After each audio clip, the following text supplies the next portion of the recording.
Friends, lovers, welcome. Why is it that Creation, the greatest, most wealthy faction in the history of Myria, our players are forced to draw but a single card each turn? Look at Elysian, a smaller faction, sure, but their players can draw an extra card every turn because of their socialised spell shaper policies. Xenon Strangers, of course, has a robust Grodov-based drawing policy. These factions, much less wealthy than ours, can even tutor for the answers they need. And I say, so should we. With Volatility, we will reform our country's draw policy. The players that are most in need can get the help they need. Drawing into the exact sort of game-winning cards they need to win a game. Dragonforge can tutor for many essential cards, and Moment of Creation is a robust payoff that can hold off a wide board early and outright win a game late. As the great advocate of non-violent protest Talay once said, the greatness of a nation can be judged by how it treats its weakest member. And I say, under these policies, even the weakest of our people can prosper. Bernie, 2020, Medicare for all.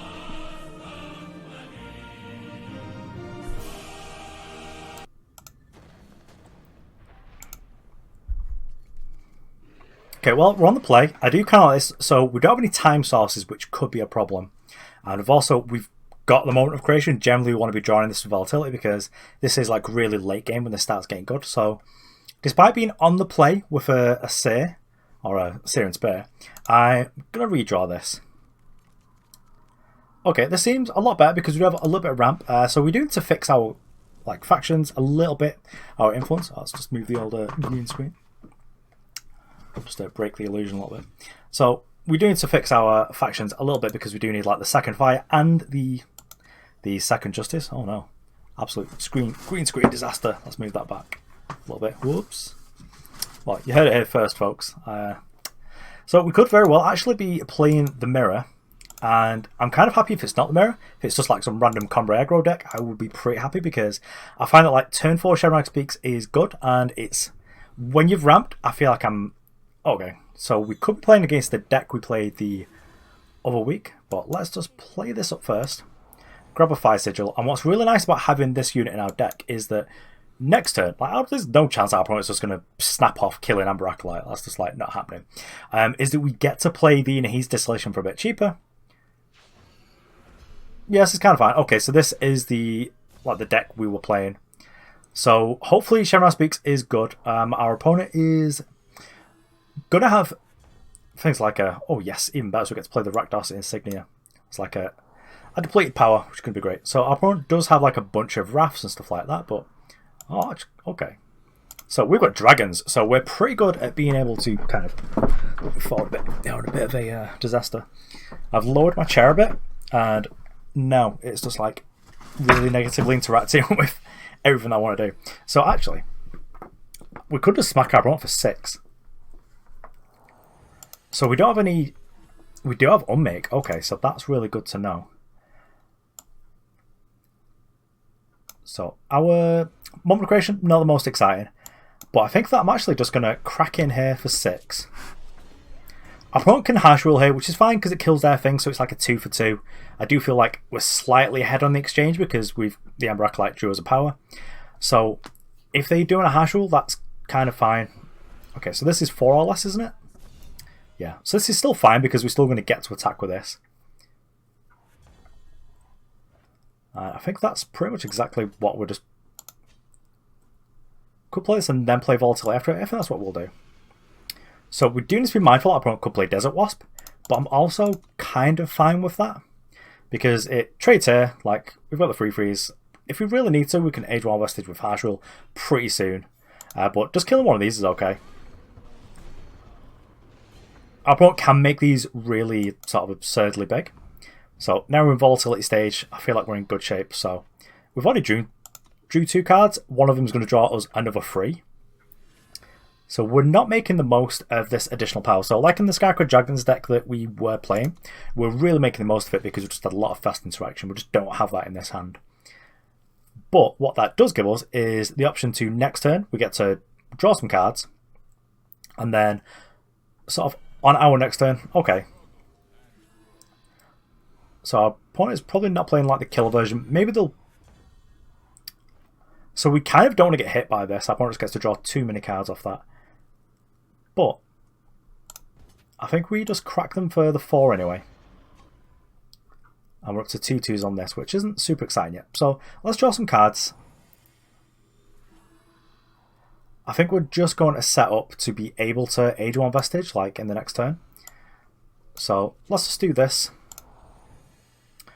All of our influence is sorted. If I recall, we weren't playing any sort of disruption in that deck whatsoever. So we can kind of, for free, like, sure, they get to shuffle one of our voids. I'm going to guess it's probably theirs because ours is, yeah, it's better for them just to have more card draw on the deck. We're just going to not take 6. I could have perhaps just not blocked there and been fine to take the damage because we are going to gain 9 off this. Okay.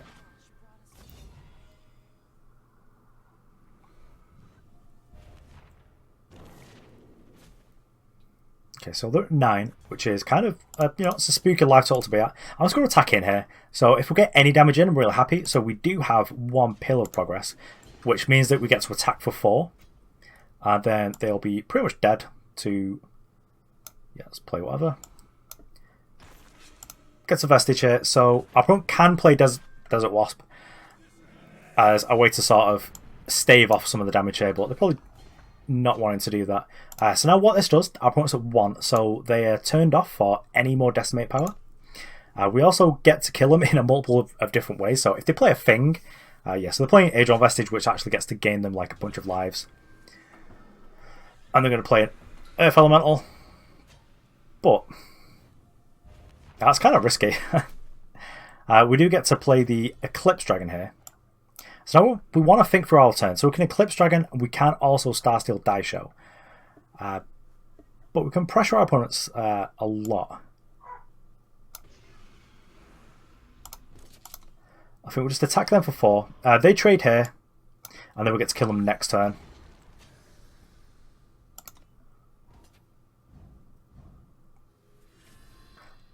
Yeah, could have killed our opponent because it would have been at 1 now, but they wouldn't have had the weapon, so I guess it's kind of the same. Okay, so they're going for the Shen-Ra, and then they're going to try and attack our weapon. So we'll be at 11 power next turn, which means that if they play something as a blocker, we're able to Starsteel through it. Okay, so let's do Shen-Ra Speaks.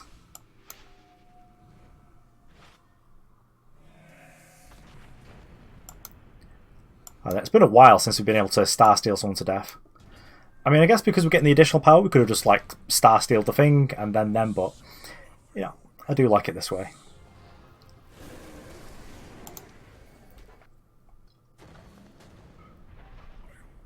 Oh, brilliant. Skidger is back.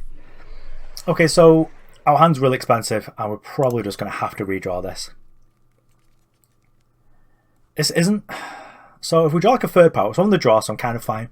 If we do draw the 3rd power, it does get us up to like 5 really quickly, and I just think that Hammer of Glory is really powerful. And if we are able to find like the power that lets us play this, well, and this, we should be okay to be playing like Shen-Ra Speak. So I think we'll keep it, but I can see this going like really wrong. And I do really want to go to 6, just because our deck can be a little bit on the clunky side. So if we just like went to 6 and it was just like 3 power and then like 3 6 drops, we'd have been in pretty rough shape. Whereas this, I think, is kind of okay. It does have like some catch-up mechanics in it. So if we miss power for like a turn, it's okay, because if we draw like a Justice Source, we're kind of okay just by playing Pillar Progress. And we do have like, you know, we've got another couple of turns, so this could very well be the mirror.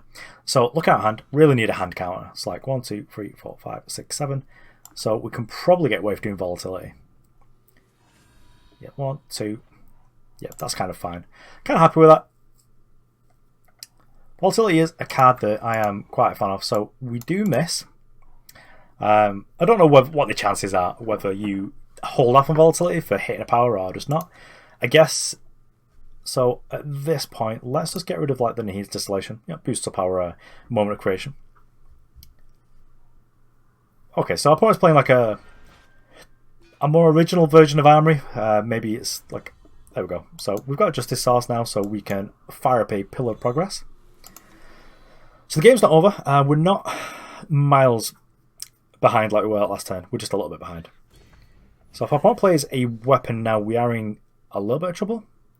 Yeah, so Hammer of Glory is kind of bad for us, because this is going to get a boost every turn just by the Conspicuous Traveller. But I think that we just kind of need to do something about this. So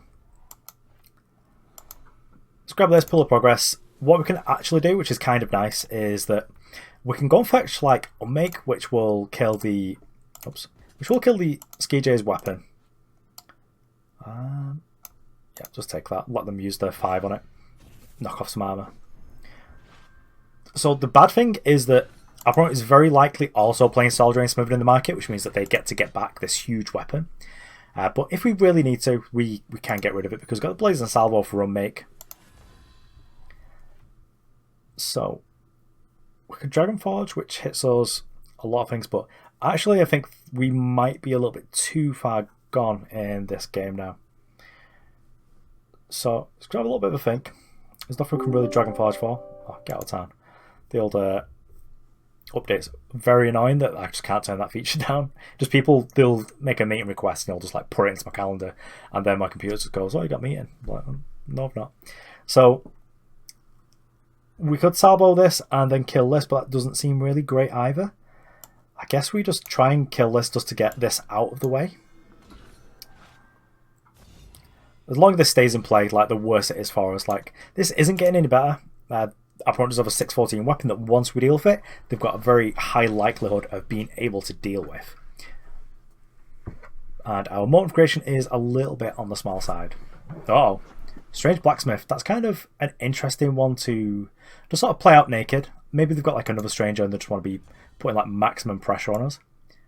So I guess we boost this, get rid of a Shen-Ra Speaks, and grab a Unmake. And then I guess we don't really need the Dragon Forge because we can sort of Volatility anyway, which is cheaper, so we'll do that this turn. This will fetch us. So Edict of Shavka would kill another one of those baby carriers if the opponent gets it. Also the Edict of Kodosh could do the same thing. But I guess we'll fetch the Kodosh. And then we should be able to Volatility here, just draw a bunch of cards, and then probably just like Unmake this. But depending on how many cards we draw, so also we just drew 1,000,000. So 3, 6, 9, 10. So yeah, we kind of have to do this now. Otherwise I'm having to discard. Discarding might have been fine. So I think the better play there is to do that when our opponent goes to attack, so they don't get the second attack. Because they could just like have Soldrain Smithing. Oh, no, okay. Okay. Maybe it was better because Naoki would be in a pretty rough for us. So our influence is actually... Okay, well fortunately we can Edict this. So we've got that going for us. But yeah, our influence is kind of sketchy here. We do need the second time source. Just about to play the Shen-Ra Speaks, but I think we're at the point where we could probably just like, if we draw any undepleted power, well, it has to be time, we get to snap off the Moment of Creation. And hopefully that will either force our opponent to just like, whoa. So now this is what I was worried about, where our opponent was just able to get back the 6-4 at some later point of the game. And now I think that we are very possibly just dead. So I guess we'll just scoop it up, give them the old emote, and move on to the next one. But yeah, I think we managed to crawl back a little bit, but just the stickiness of relic weapons in this format is probably a little bit too much to overcome.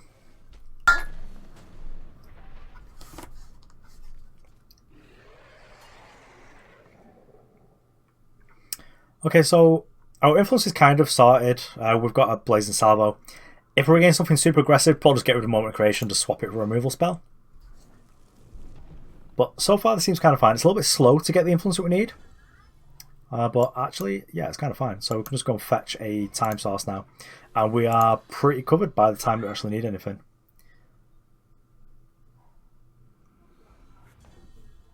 Oh boy, like, house prices in my country are ridiculous. So I'm looking for a house at the minute, and that just means that my estate agent sends me text messages now.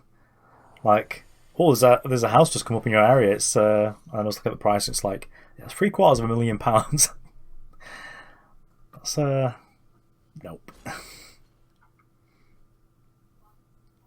So one play that we can do here is actually we can kill this if we think that our opponent is just going to be using it to ramp. But given our opponent's like an Elysian deck, maybe they're playing Elysian Flyers, maybe Elysian Flyers is playing this. I'm not sure what 5-drops they would want to get though. There is an Anthem, they could get the Elvish Swindler. But I think we can sort of hang fire here, just sort of get a little bit more information. But it isn't an awful play just to Blazing Salvo like one of these 1/1s. I've definitely had a game where I played my Crack the Earth and just snap blocked my opponents. Okay, so our opponent is playing some sort of like probably Relic Matters deck. So let's just boop this out of here. I think we will end up shifting off the Time Sigil, and I feel like we want to be getting Unmake here. Yeah.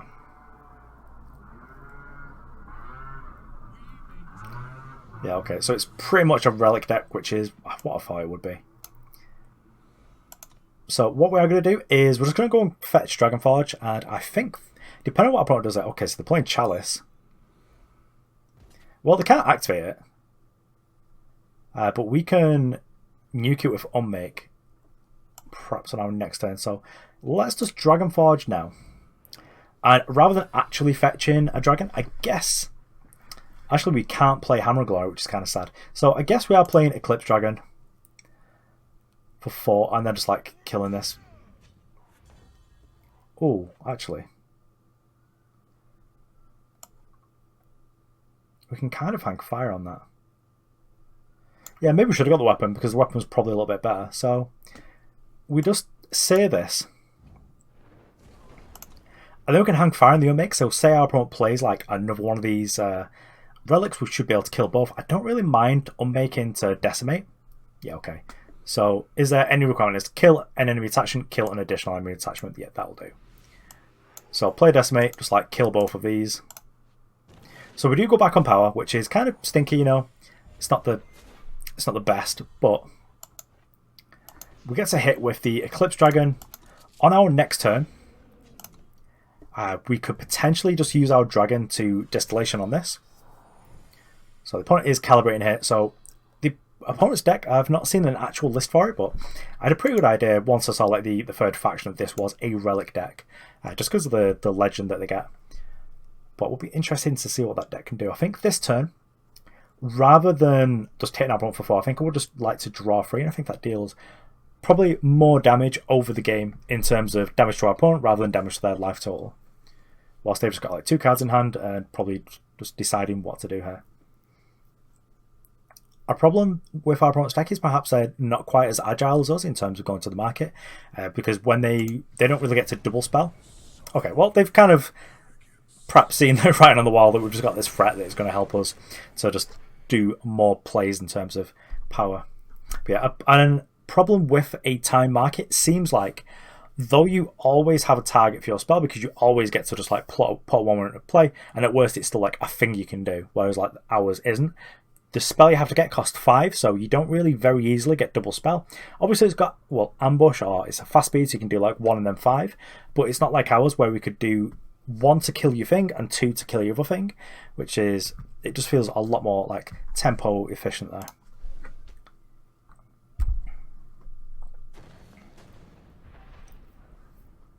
Okay, I think I'll do one more after this. I am going to redraw this. If we had like a time source, I'd be super happy just because of the pillars. Yeah, seems kind of good. We've got Pillar and a 5-power Starsteel Daisho is chef's kiss. So we've got double justice, double time. Let's grab the fire source. I do really like these creation, well, the chants in general. Just give you a lot more game than you got from Seek powers, because even late game, it still gets you the power, and even if you don't have power left in your deck, it still does something because you can decimate. Okay, so we're cracking the earth here. This could kind of be a mirror, I guess, or it's perhaps a stranger deck or something. But here's like another weird thing with this market card. Like, our opponent is obviously going to ramp here. I'm just going to eat this. But, oh, they're not going to ramp. Okay. Well, we've got like a Shen rule against this deck, so I kind of feel okay. I don't mind even decimating ourselves on this because it'll do a lot of damage just getting rid of this ephemeral wisp, which is going to be sort of a recurring, sort of not threat, but a recurring value engine for our opponent. So now they get to call this away, hit the power, and put the wisp back into play. So now considered, if we don't... Okay, just like doing that. If we don't draw a... Yeah, if we didn't draw an interactive spell, which we didn't, do we Shen-Ra Speaks just to kill both of these? Actually, I think at this point, I want our opponent to put a little bit more in play. So our opponent can play Nahid's Choice. Obviously, this is bad for us because our opponent is just like getting to free roll this. But I do want to get a little bit more into play first. And actually, I'm kind of fine with just Daisho on our next turn. Yeah, this seems fine. So we'll get to Daisho here. Our opponent's not going to very effectively be able to attack us. Because, well, we're going to kill the 1-1 and the 2-1. They're going to be left with 2 0-1s. So maybe the Devour here. That could be a thing that they do. The Crack the Earth won't do anything because it's a fast spell. It's not actually got Ambush. Yeah, so they're going for the Devour here. I think they might want to do that the other way around, just so that they get to deal more damage to our weapon. But, you know, that's kind of fine. Maybe we would have attacked something else. I think if we would have attacked this first, they probably would have... Maybe they would have devoured the other way around. Okay. So they get to kill our thing, which is kind of a nuisance. But they've not really got very much in play. So we are in a little bit of trouble because our opponent's got like this threat in play. But for now, I don't think we want to fire off a Shen-Ra Speaks. Maybe we'll do it next turn. Because these don't do anything unless there's a sacrifice in play. Our opponent's got a lot of cards. They grabbed a 5-drop. So it could very well be the 5-cost legendary. Or it could be something a little bit more spooky. I think... No, the site costs 4. Okay, well, they're going up to a bunch of power. Yeah, Mysterious Waystone. So this is a nuisance and it can kill you quite quickly. I'm a big fan of this in Gauntlet, actually. So I had one Gauntlet where I had like 2 of these and just basically stalled the board. I had like 3 or 4 sacrifice effects. Yeah, so I think this board, well, we kind of have to Shenril, but we're probably just going to be doing this with a Decimate to it, just to silence everything. But yeah, getting rid of this is a big deal for us. So, yep, same thing. Playing Decimate, our opponent, if they've got Devour, they get to protect this. Which looks like that's what they might have.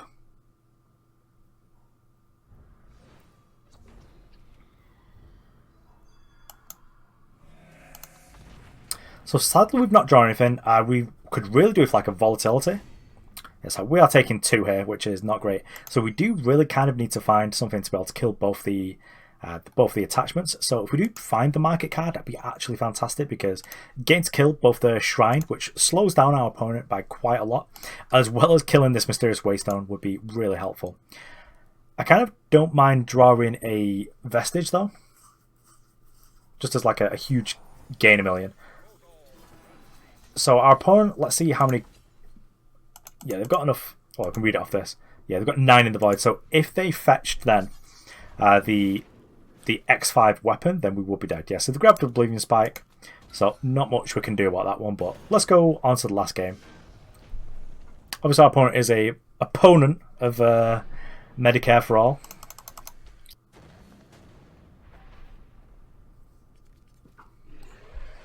Okay, well, I like this hand just because it's Volatility and Dragonforge on the play. And we get to fix our power quite nicely here with the Creation Chant. So we don't get to fix it perfectly because we're going to be missing 1.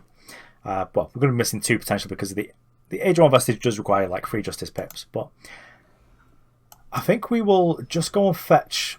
I think the important side would probably be having time if we want to be doing the rule, but also fire if we want to be... like playing dragons or the 4/5 weapons. So I think this opens more options to us. I don't really want to wait just because I do want to be playing Volatility this turn.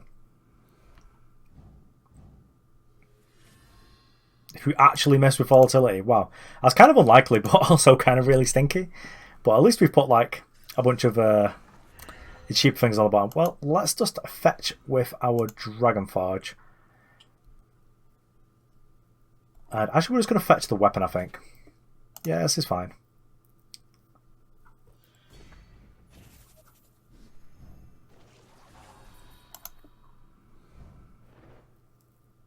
Okay, so we could very well be...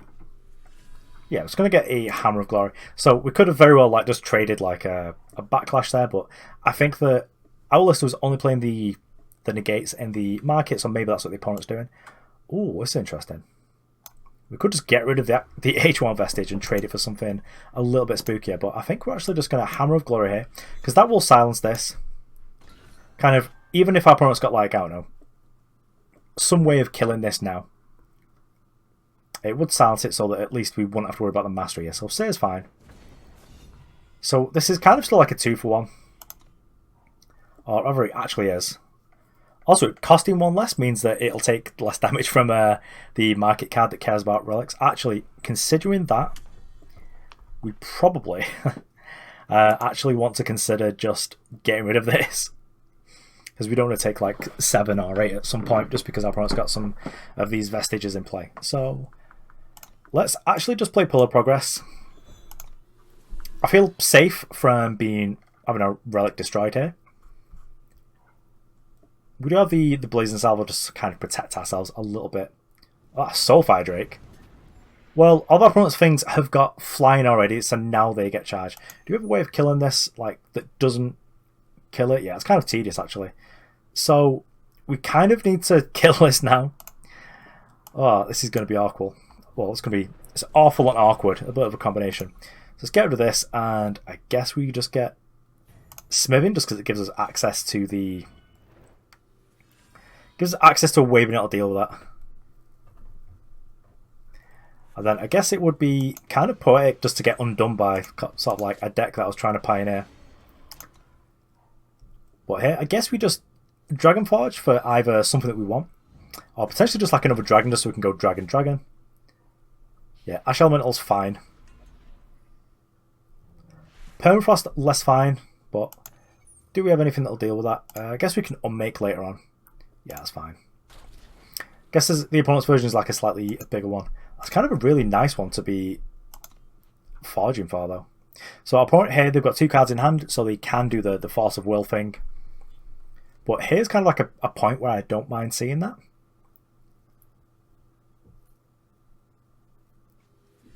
Okay, so let's have it. So we could fetch Daisho. Daisho is just like a really nice way of just moving through the opponent's board, but I think we're just going to go and fetch Eclipse Dragon. We've got a weapon when we need it. And what I'm going to do now is, well, sadly not play this Pillar of Progress, but just go through for Eclipse Dragon.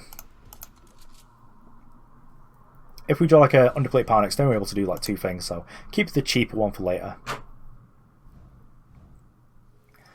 Now we're up to 6 power on our opponent's turn, but sadly with nothing to do for it.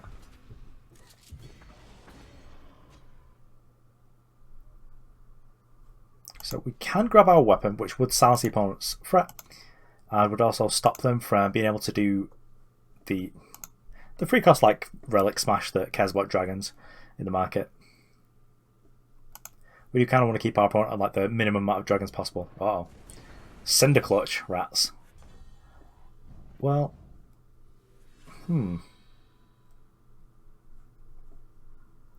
So we do this, this is 2, this is 1, and then there's like an additional one, so we could just do an unmake on opponent's turn. Yeah, that seems kind of cool. Doesn't deal with this, sadly. But Salvo, we take 4, we block this, kill this, take 4 is fine. Then we're able to swing back for 12, which seems pretty spooky, so yeah, I like that.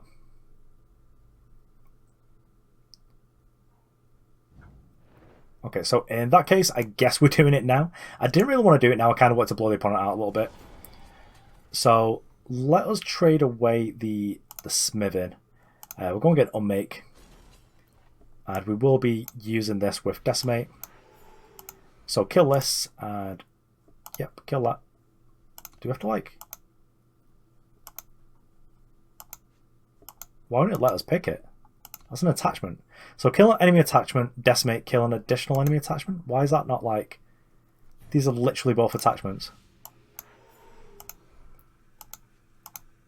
Okay, I had to do it in a different order. That's probably a bug then. Yeah, so our thing took 3 damage, which is fine. So our opponent has to attack with this, so they give us that for free. So let's double block it, like, just in case our opponent's got any sort of combat tricks, which I do doubt, but